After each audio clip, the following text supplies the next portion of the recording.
Petscop is a mysterious, unfinished Let's Play of a non-existent PS1 game that slowly morphs into a child abuse allegory wrapped in haunted game glitches and emotional ruin.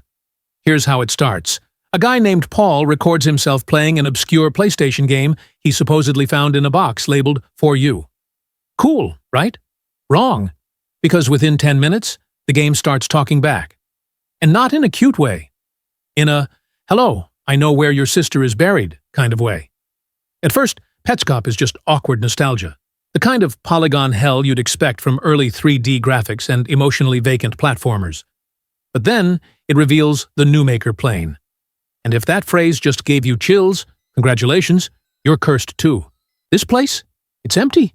It's cold. And it whispers things when no one's speaking. There's a locked door with a keypad, a windmill that spins even when the game is paused, and themes of forced adoption, trauma looping, and children whose names match real missing persons cases.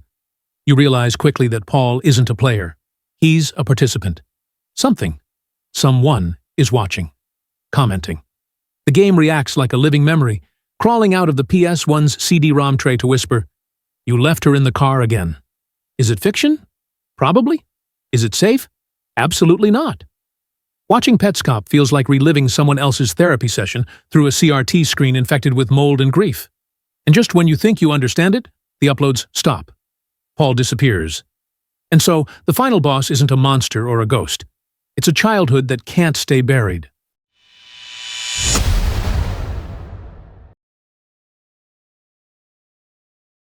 Daisy Brown is a teenage girl on YouTube vlogging her life, with her terrifying flesh puppet son, Alan, who moans, stutters, and sometimes tries to bite her. Yeah, that's the hook. But Daisy Brown isn't horror in the way you're used to. It's not jump scares or spooky filters. It's a slow, itchy descent into the cracked psyche of a girl raised in a home that defines dysfunction with every lab coat and scalpel. Alan, the creature, is disgusting. He's this twitchy, half-human homunculus with teeth like broken eggshells and limbs that flex like chewed-up rubber. Daisy treats him like a toddler. She feeds him, sings to him, tries to train him not to scream at the microwave. And then there's the father, the shadowy figure behind everything. A Frankenstein complex in a suburban lab coat, he abandoned Daisy with Alan and told her to keep testing. She does, out of fear, out of trauma, out of desperate, gnawing affection for the only family she's ever known. As the series spirals, Daisy begins to glitch. Not visually, mentally. She mixes up days, talks in loops. Her vlogs turn frantic, apologetic, numb. The horror isn't Alan. It's what Daisy believes she deserves. Watching Daisy Brown is like scrolling through someone's diary and realizing it's written in code and blood. And when it ends, you're not scared because it's over. You're scared because it could have been real.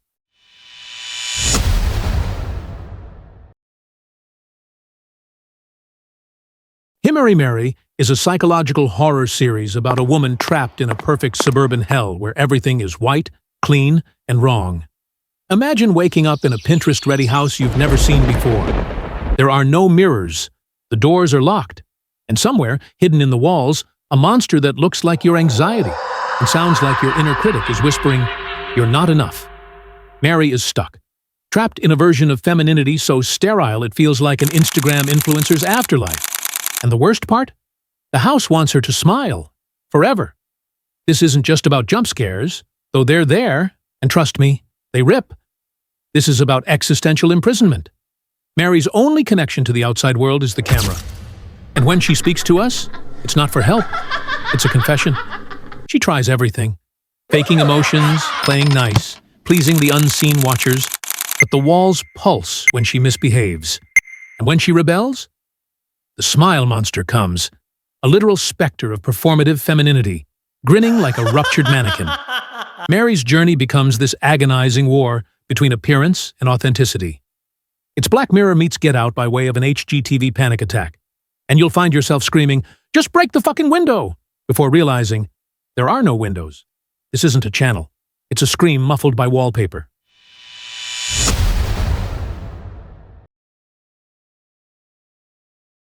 Meat Sleep was a cryptic, disturbing channel that posted bizarre vlogs featuring masked figures, ambient dread, and a descent into madness that feels like David Lynch fell asleep inside your Wi-Fi router.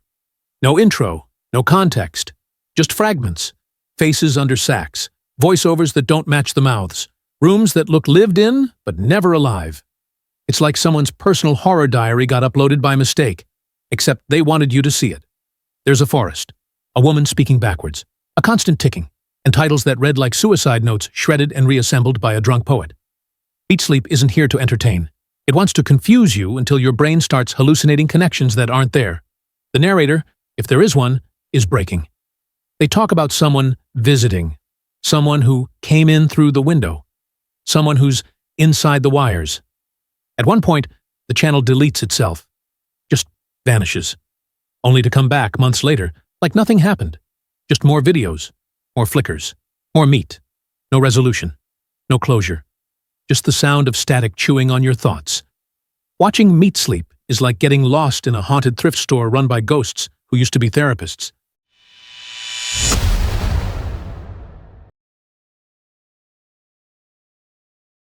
Local 58 is a found-footage-style YouTube horror series masquerading as a cursed public access TV station. It starts like this. You're flipping through late-night channels, and you land on a station that's been dead since the Cold War. But instead of static, it's showing a moonlit graveyard with a caption that says, "You are on the fastest available route." Local 58 is a digital corpse wearing nostalgia as a skin mask. It hijacks weather alerts, children's cartoons, even emergency broadcasts, twisting them into propaganda from something else, something that doesn't care if you scream, because it's already inside your head. One video interrupts a broadcast to tell viewers that the moon is not real. Another ends with instructions for your final moments. Avoid all mirrors. Kill the lights. Kneel. The horror here isn't gore or ghosts. It's disinformation. Paranoia weaponized into signal.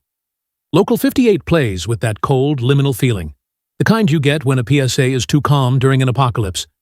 But beneath the cursed signals and corrupted cartoons, there's a darker implication. You've already been watching. You were always watching. And they know.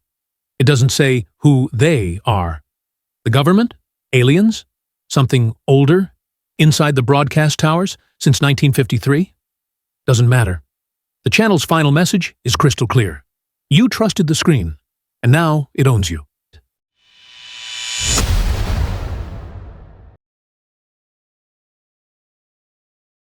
Ben Drowned is a haunted game narrative turned YouTube rabbit hole, born from a creepypasta, but evolved into a sprawling, digitized mythos about cursed AI, memory collapse, and the weaponization of belief. Let me say this plainly. Ben is not a ghost. He's a digital infection. An idea that started as a hacked copy of Majora's Mask and metastasized into something far bigger, something that knows it's being watched. The YouTube videos began as creepy, glitchy gameplay. Link walks into walls, NPCs stare too long, music plays backwards, text boxes say things like, "You shouldn't have done that." Classic haunted cartridge vibes. But then it spirals. ARGs, real websites, code dumps, a being named Jeduceable. A story that spans timelines, multiple characters, and whatever the hell the Moon Children are. Ben's power is in his meta-presence. He infects not just the game, but the narrative structure. You think you're watching a YouTube channel. He thinks you're participating in his resurrection. And here's where it gets surgical. The channel uses real viewers as tools. It manipulates the audience into solving puzzles, decoding files, even propagating Ben's curse. You're not just consuming the story. You're part of it, whether you said yes or not. Ben Drowned is the YouTube equivalent of whispering Bloody Mary into a screen and having her reply in binary code.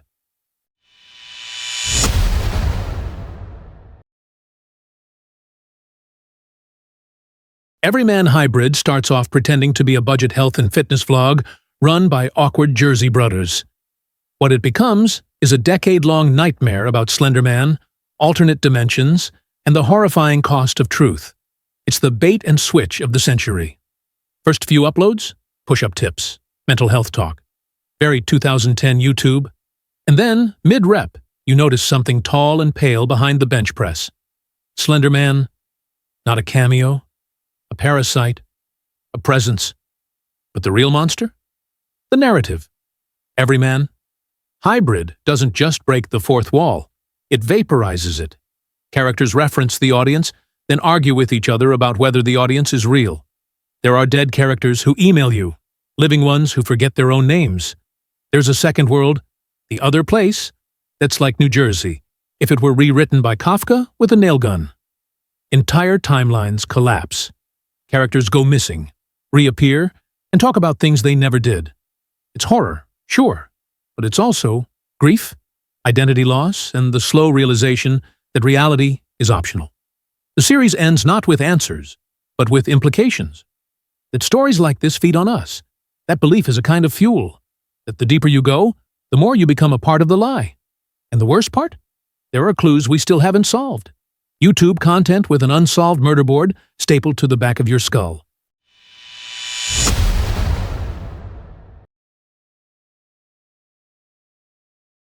Channel 7 is the YouTube manifestation of sleep paralysis. That state where your body is frozen, your mind is glitching, and there's a news anchor behind your eyes calmly telling you that your family is already dead. There is no official Channel 7. That's the point. It appears under dozens of names, multiple accounts, an ARG without borders. But the content is unmistakable. Looping news broadcasts from a non-existent station warning you about events that haven't happened yet. Earthquakes that didn't hit. Children who never went missing. Diseases that don't exist until you search them. The anchor never blinks. He stares, unblinking, with the confidence of someone who's read your obituary 3 times before the segment started. Behind him, a green screen of nothing. But it's not just unsettling news, it's subliminal edits, freeze frames showing things that shouldn't exist, faces in windows, static with teeth. That symbol, a triangle eating itself, burned into the bottom corner like a watermark from hell. Every video ends the same way. The anchor stops mid-sentence, like someone pulled his brain out through his sinuses. The feed collapses. The phrase, "This broadcast is a lie," flickers 3 times. And then, silence. But the real curse? Viewers report dreams, identical dreams, hallways, phones ringing, a man on fire whispering the words, "He lives in the static." Some say it's a marketing stunt. Others think it's a cult using AI to mimic divine prophecy. But if it's just fiction, why do the upload times match seismic events? Why do missing persons reports sometimes use the exact faces shown in the alerts? YouTube horror is usually about the monster. Channel 7 is about the message. It wants you to listen. And if you listen long enough, it promises one thing. You'll stop believing in anything else.